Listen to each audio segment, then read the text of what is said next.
nkuba nagize inspiration kuri Samandari sinzi ko Samandari neza kamuzi nakunda kuvugira hejuru cyo abandi bose biyumvira ipare dize osko comment passer tout bas muri uharuka kugira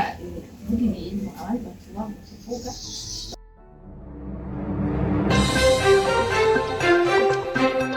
abo jese nari kudekriva ngene abantu babaho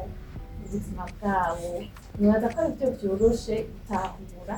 kurusha gusoma igitabo donc amanuel d'histoire donc c'est plus immersif comme on voit mais plus murarinjira muri ubuzima bwabo donc bakabona ingene babaho donc c'est plus immersif c'est plus divertissant kurusha gusoma peut-être un livre d'histoire hama nibaza ko ari byo muri iki et nous peut-être qu'ils vont parler plus aux jeunes. Il y a toujours ce moment qui est intéressant comme histoire. Donc, quand les personnes de pourquoi adapter dans votre format aussi. Et nabonye mu ntumbero ahantu nabonye ko bon je nibaza ko urumva on n'arrête pas le progrès et gusaba abantu urumva tubandanya twivura imico irevura la modernité iraza kandi nibaza ko il faut pas oublier aho tuva kandi il faut pas gukopia ibyo abandi bagira hanze mu bindi bihugu il faut que twiyespira n'ibyo abandi bagira mugabe tukagumana identité yacu tukagumana umuco wacu tukagumana nk'amagara meza tubona ego ari ibintu umuntu avuga ati niya twahora tugira kera il faut que bihinduka umuntu akabihindura mugabe n'ibintu byiza umuntu abona ati izi ni bara umuntu dushaka kugumana ntitukopie forcément ibyo biba ahandi mu bindi bihugu mu zindi culture tugire iby'iwacu bijyanye n'imico yacu bijyanye na culture yacu bijyanye na notre histoire aussi donc twadapte la modernité donc icyo nshatse kuvuga ni uko modernité donc il faut continuer à se moderniser mugabo ukagumana kamene culture yawe ukagumana les aspects positifs de notre culture. Ibyo mu Rwanda ndashobora kubona kuri iki bintu sinzi ko mukunze kubona hariho ibyo twita courant d'autre de modernité yari muri Afrika tuyifata nko kumengo ibisigaye biroshe ko Afrika igurisha imico n'akaranga yayo hanyuma harabishamo amahera menshi kugira bashobora kubyexploiter kubera iki rero twebwe bituba atari cyo twogira exploitation kugira natwe bishobore kuvugira cyo twita improve akarero dukunze gutanga sinzi ko nkora muraba Canal Plus isigaye ifite amashene menshi cyane gose chaque pays igihugu cyose ari usanga bafise des programmes bariko baradapta bafashe sur l'histoire bakadapta dans le présent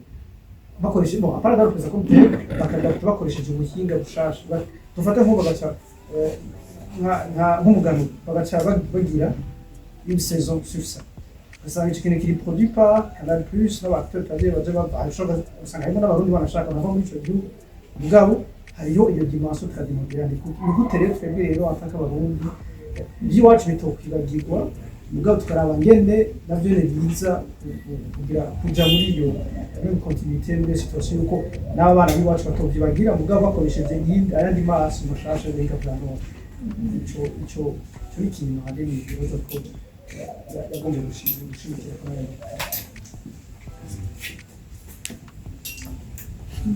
murakoze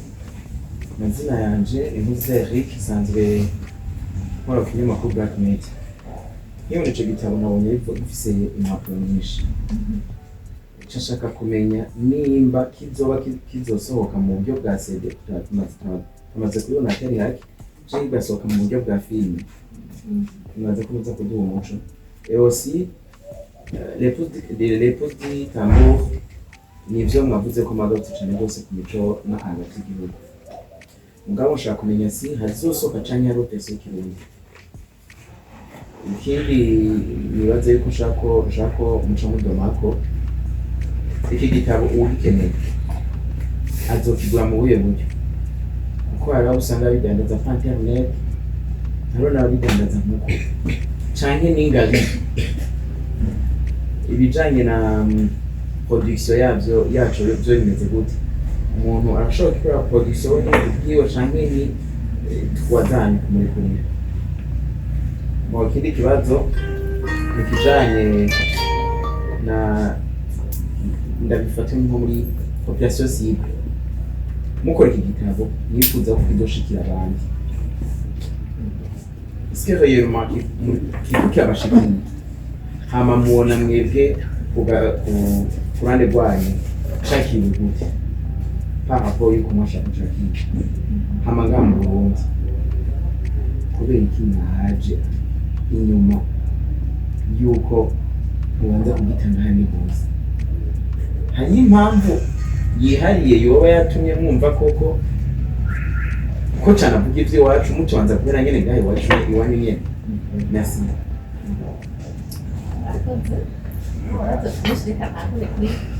muranyihangana niko mbaza kandi ndagenda cyane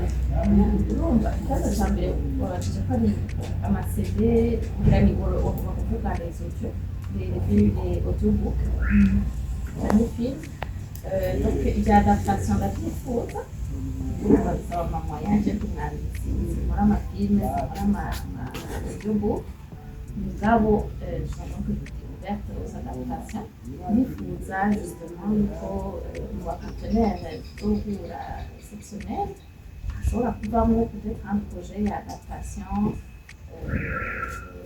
bazi ko hariho association menshi agira amateatre comme Vivre sans tabou n'izindi je suis ouverte vraiment nibaza ko la production et les droits c'est un peu connecté dukoranye nabo bantu donc ça va venir avec les droits cession de droits un contrat il encadre la production y'icyo gitabo iyo filime cyangwa y'izo audiobook donc tunonosora avec l'association ou le partenaire tuzakora hanyuma pour l'instant kiri kuri librairie Saint-Paul qui est disponible pour acheter à la librairie Saint-Paul no kuri Izuba aussi cyarashitse kiri kuri prix spécial à 80 000 pendant cette semaine on a même raconté que c'est quand même un gros livre isomeka ari ngombwa hariho abagisoma muri semaine kubera c'est un livre quand même dynamique muga ni kinini donc effectivement le prix est un peu cher kubera kirimo byinshi kiri aussi disponible kuri English Language Center iruhande ya librairie Saint-Paul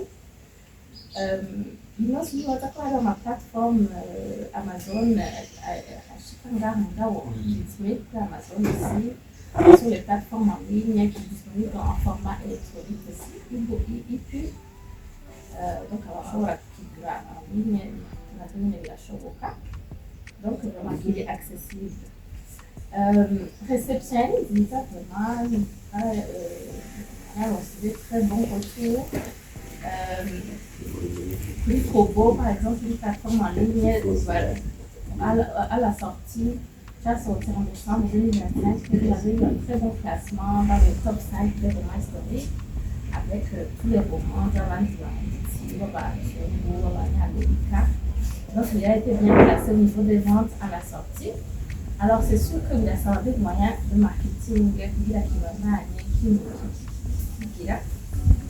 qui menyekana et moi c'est un livre qui est auto-publié, auto-édité la maison d'édition la supporte donc c'est aussi quelque chose qui peut aider les maisons d'édition ça vous aussi aider à l'engager qui va menyekana ça nous on va pour l'instant la collectionner à un moyen voilà pour la population cible nibaza ko nk'abana bari muri lycée bashobora kubisoma n'abakuze les enfants plus jeunes peut-être que tubagora gato mugabo bifuza kugira des adaptations peut-être bande dessinée cyangwa des livres pour enfants des formats plus adaptés pour enfants nabyifuza kugira bishobore justement gushikira abantu benshi L'Académie Ndundi aussi baragira ama traduction mu Kirundi bifuza aussi ko tugira iyo partenariat bakagira mu Kirundi. La traduction mu Congereza narayitanguye yari nari très avancée mugabo nashatse kamwe mu gukoresha donc la traduction mu Kirundi. Pour l'instant narihagaritse kugira ndabe ibyo mu Kirundi ko byavansa. Hanyuma nk'uko navuze Kyoto tugiye no nkoresha amamoyen wanje nicyo gituma ntashoboye kuza tugiye igisohoka cyasohotse muri décembre 2025 mais grâce au partenariat avec CFC, grâce au partenariat avec le centre Izuba byafasha cyane kugira dushobore kuza byatumye nshobora kuza kumenyekanisha muri Canada twaragize des émissions mu Faransa aussi je suis allée mu Faransa quand même c'est tout proche tujya café littéraire abantu baraza baragituza hariho des représentants aussi de l'ambassade mu Faransa bamwe barabishimye urumva ama effort umuntu azarabandanya buhoro buhoro avec les moyens limités mais je suis confiante avec cette semaine notamment et les partenariats qui peuvent en retrouver ndashobora gufasha igitabo kwerekana kiriya kibazo ndumva turiko turavuga igitabo ni Stanislas Kaburungu muri journal iwacu muriko muravuga mbona umengo Izuba Buja Santabu hama ruguru naho ne barashobora kugikenera nta muriko murategura kugira gishobore gushikira intara za ruguru nko ma université ya Kabumba kiroroshe transporta nk'abafundi b'Ifaransa mu université bashobora kubashikira facilement. Bavuze kare ama audiobook irashobora gufasha bishobotse kikamenyekana un peu plus nk'abasoma cyane bashobora gucururiza les traductions bikunze kwerekana traduction mu Kirundi cyo gutuma abantu basoma Ikirundi cyangwa audiobook mu Kirundi bashobora gucururiza nawe mu Kirundi n'ayo ma adaptation sous forme de théâtre donc izindi adaptation bashobora kugira des films des séries birashobora gutuma nk'abantu bafite telefone baja kuri YouTube bagashobora kubikurikira.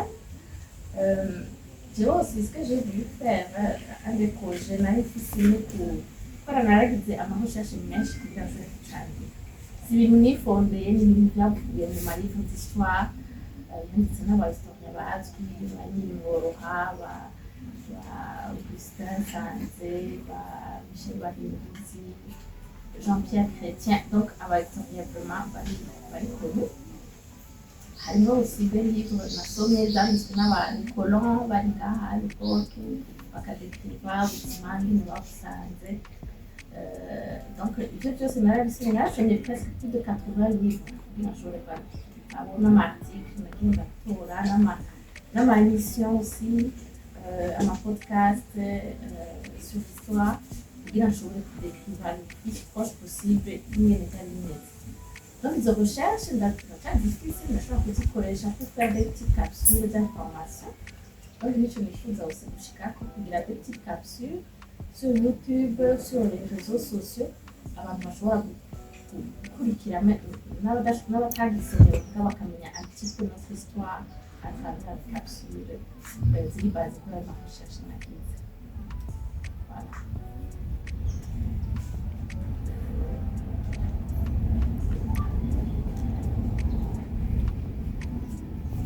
L'histoire du point de vue de plusieurs femmes, surtout Muka Kagenda, qui est une jeune fille qui prend des Wachiji,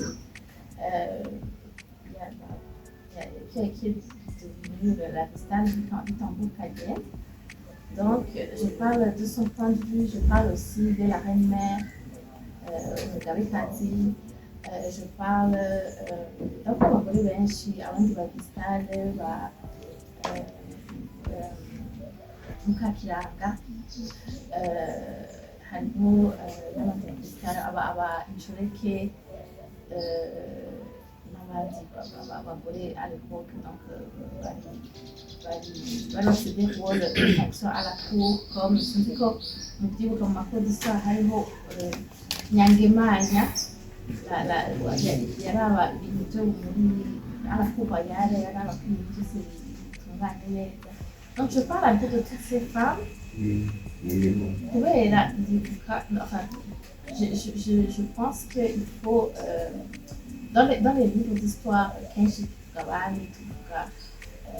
c'est quand même assez masculin. Mugana nagerageje gushira imbere gusa abagore muri iki gitabo. Ndavuga aussi abagabo, ndavuga l'oncle du roi qui est le devin,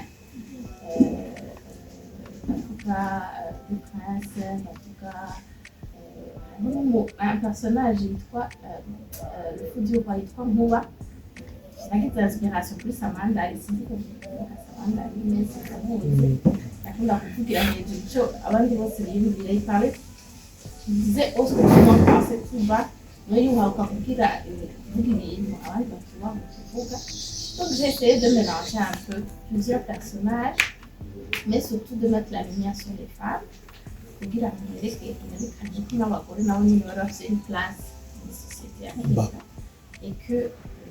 nous, on va créer pour une place, puis pour une place.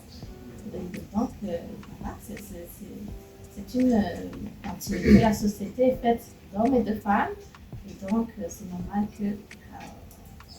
leur droit soit reconnu, ça va protéger. Alors évidemment, aujourd'hui, on ne peut pas dire que est là-dessus c'est bien parfait. C'est pour en positif, donc avec la modernité. Donc, il y a aussi des bonnes valeurs qu'on a vues dans le passé, qu'on a choisi à pouvoir derrière, puis chimiquer pour continuer à évoluer comme une société, pour le bien de tous les hommes et des femmes. Diaspora da Cindy!